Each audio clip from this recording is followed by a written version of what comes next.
In commemoration of the 82nd Araw ng Kagitingan and Philippine Veterans Week, with this year's theme, pagpaparangal sa kagitingan ng mga veterano sa ligan para sa nagkakaisang Pilipino.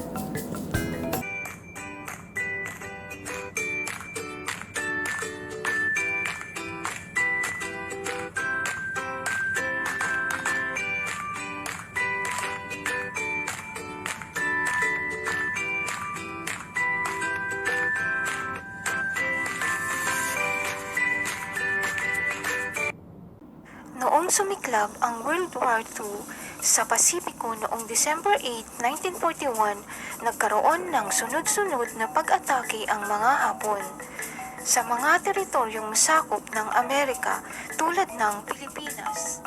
At bilang pagtugon dito, pinatupad ang War Plan Orange 3. Sa planong ito, Bataan ang magiging sentro ng pagdepensa sa bansa. The Day of Valor, also known as Araw ng Kagitingan, marks the annual commemoration of the Fall of Bataan on April 9, 1942. Dito, sumuko ang mga sundalong Amerikano at Pilipino sa mga Hapon sa Battle of Bataan noong World War II. Nagsimula din ang Bataan Death March sa araw na ito, pero kahit di nagtagumpay, naging mahalaga ang katapangan at sakripisyo ng mga sundalo. Ang Pilipinas din ang huling sumuko sa mga Hapon noong World War II. Tumagal ng 5 buwan bago tayo sinakop ng mga Hapon.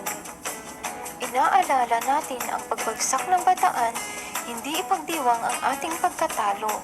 Binibigyan natin ng katatagan, kagitingan at kabayanihan ang mga Pilipinong lumaban para sa ating bansa.